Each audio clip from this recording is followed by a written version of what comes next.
Hello and welcome back to K.Azcona Designs. I am here to show you some badass tips and tricks on how to sew vinyl appliques. So this is my method of sewing vinyl appliques. I know there are many others out there and I am happy to share how I do it. While you're here, please remember to like this video and subscribe to my channel so you can get alerted to when I post more tips and tricks just like this. Feel free to leave a comment if you have any additional questions. I hope to be covering additional tips and tricks like this in the future. But for now, enjoy! Okay, so here's your supplies. I have a pen, some Beacon 3-in-1 glue, and some wax-free tracing paper, and of course my applique pieces. And I have a layout guide. So this is actually part of a pattern that I offer for free to my Facebook group members and is on my website. So the wax-free tracing paper is pretty much like chalk. You basically just open up the sheet and you're going to place it over the vinyl that you intend to applique on. But the way that I do it is I just line up my layout guide on top of my vinyl and I just clip around the top. Just enough clips that just kind of hold it secure and so it doesn't move around as I am going to be transferring some markings onto the vinyl. So then you're just going to unfold your sheet of the tracing paper and place it chalk side down on the vinyl between the vinyl and your layout guide. And then I take a pen. Now this is just a regular like ballpoint pen. You can see it there. I make sure that that pointy part is not sticking out. So you don't want to actually draw on it. Any type of implement will do. Anything that's pointy, I just chose to use a pen and I just trace around the edges of my guide just to transfer those marks. This is going to help me line up the pieces, my applique pieces, a little bit better as I kind of adhere them to my vinyl and then stitch. So then you can take everything out, just go ahead and remove your paper, your layout guide, and you will see underneath that now you have some marks to go by. So this is what it's going to look like. So I take my 3-in-1 glue from Beacon and I just apply a little bit of glue to the back. I just try to put it on the piece sparingly. You don't want a lot leaking out of the sides. So I just put a few little drops and I try to spread it around as much as I can. And then you can put it on top of the vinyl. I like to use 3-in-1 glue because it dries pretty quickly and I can sew through it once it's dry. You could also use double-sided tape. I just have tiny pieces, so I'm choosing to use glue in this example. So I'm just lining everything up. I'm pressing it down with my fingers. And then I'm going to repeat that for all of the other pieces. Now, keep in mind that my specific design has a couple of layers. So we have these brown vinyl pieces and then I have a blue teardrop. The blue teardrop isn't going to be put on here right now. We're going to wait. Okay, so now that you have everything on and it's looking really good, just wipe away any excess glue with a wet paper towel or your fingers and let it dry before you head over to the machine to sew. Okay, so now we're going to start stitching. I use a thread lubricant on top of my vinyl so my presser foot doesn't stick. I get mine from Wawak and I put a few drops in the path of where I'm going to sew. So wherever you're going to sew, you just put a few drops and spread it with your fingers, and this will prevent your presser foot from sticking to your vinyl. And I use about a 3mm stitch length when I do this. You can kind of choose longer stitch lengths too. I don't go any lower than a 3. 3 is probably the minimum I will go in terms of my stitch length. So then I start stitching, but notice I am not back stitching. I have long tails and I just start stitching really close to that edge. I'm maybe somewhere between like 1/8 of an inch to maybe 1/16 of an inch away from the very edge of that vinyl applique, and I'm going really slowly.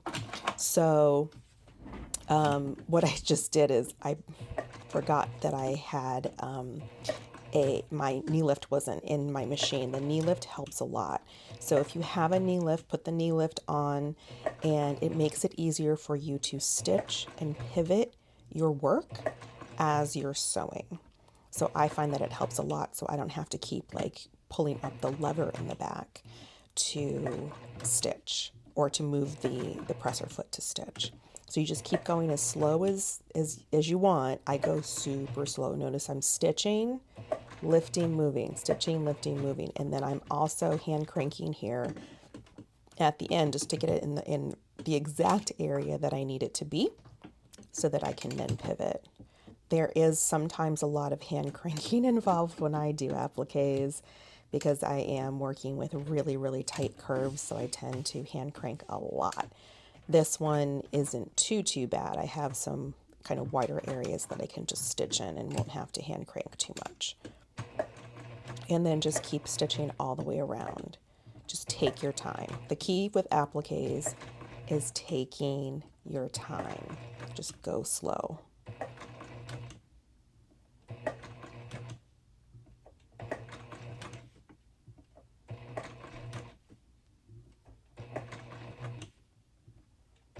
Something you may also want to do is in certain areas, if it is a tight curve, put your needle down, pull up your presser foot, and don't put your needle down all the way. Put it down like just slightly kind of touching that vinyl, and pull up your presser foot and just see if that needle is positioned in the right spot so that you're not going over the edge.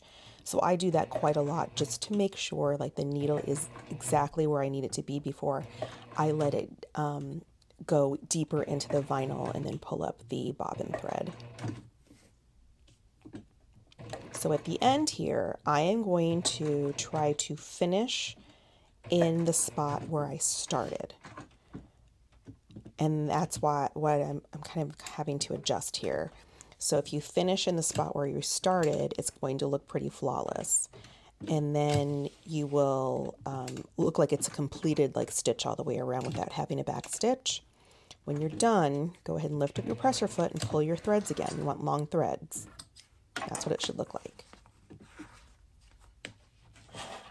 So then I use a stiletto to pull the threads in the back, but first I do like to wipe off the thread lubricant just so it doesn't go all over my machine. So if you have a stiletto or some kind of like sharp instrument, something to kind of poke, you want to pull up the back threads. So you want to pull back the front threads to the back. You just kind of check to make sure it did that. And then I like to triple knot in the back, my threads, just to kind of make sure everything is secure. Double knots can come undone, so I'm really cautious and I just make sure that I triple knot. And once you triple knot, you can leave it as is. You can use a dab of glue to secure that knot, or you can do what I do and use a beadsmith thread zapper, so it kind of melts the ends of the thread so that things don't unravel, and it just kind of secures it. But I'm using like a polyester thread, so that's why it's melting. And then you're good. And then you're going to repeat this for all other pieces.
Okay, so when you're stitching something super narrow like this, like these little eyebrow pieces, I just do a single stitch. So I'm leaving my tails long just like I did with the other pieces. I'm stitching all the way down the eyebrow, and then stopping. I'm not going back. I'm just doing one single stitch. So now you're going to have long tails at the beginning and at the end. It's really up to you how it, like, I probably could have gone back and done like a double stitch. I just think it would have stood out too much. So use your best judgment. So that's why I did a single stitch. So now you're going to have long tails at the beginning and at the end, and you'll just do exactly what you did before, is you're going to pull the threads to the back.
Once all of that's done, you're just going to basically repeat it on the other eyebrow exactly how we did it on the first one.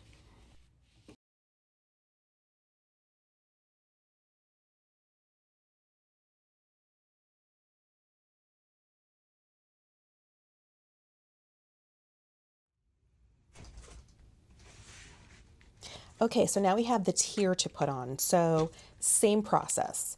You're going to now take the teardrop and add glue. I probably could have used double-sided tape. This is such a big piece, but I just chose to glue it again since I have the glue out. But I do put some in the middle and along the sides, along the edges, just to make sure everything adheres. And the reason why I do that is, if you'll notice, this is going on top of the mouth. So there's a little bit of a bump there. So just press that down. You want the glue to kind of, spread all over. And if you need to, and if things, don't look like they're laying flat because you have a little bit of that lump there, grab some clips or, anything that you have to kind of hold it down while it dries. I like to use these hair clips. They're a little bit longer. They don't reach all the way though, but it reaches at least a few areas of that teardrop. So I like to use painter's tape. So if you have some painter's tape, you can grab a couple of pieces of tape and just lay that over the edges that are kind of sticking up a little, that need a little help to stay down while they dry, and just kind of smooth it down with your fingers. And painter's tape is pretty forgiving, so you can press down pretty hard and you'll be okay. And then you will let that dry for a few minutes before you start stitching.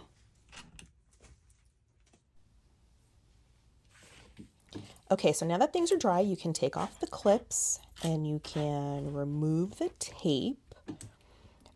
Just kind of, hold everything down so you're not going to pull up the applique itself. It shouldn't come up if your glue is dry. Because I mentioned that there's that little lump now underneath the teardrop, you can choose to use a hump jumper when you stitch. I didn't need it, so I just went through the same process and applied some thread lubricant to the path of where my needle's going to go, where my stitching's going to go, and spread that around my teardrop and just started stitching. So I thought it might be helpful just for you to see how easy it was to get over that little lump there where the mouth is, underneath the teardrop. So same thing, I'm just making sure I'm using a very narrow, I'm using a 3mm stitch length, but really close to the edge. And once I get to that lump, I'm just making sure that I'm okay. Nothing's, looking a little weird. I'm not going to get a skip stitch. My vinyl is not very thick, so I didn't have a problem going over there. But if you need to hand crank over those little lumps there, please feel free to do so. But I didn't need to, so it was smooth sailing.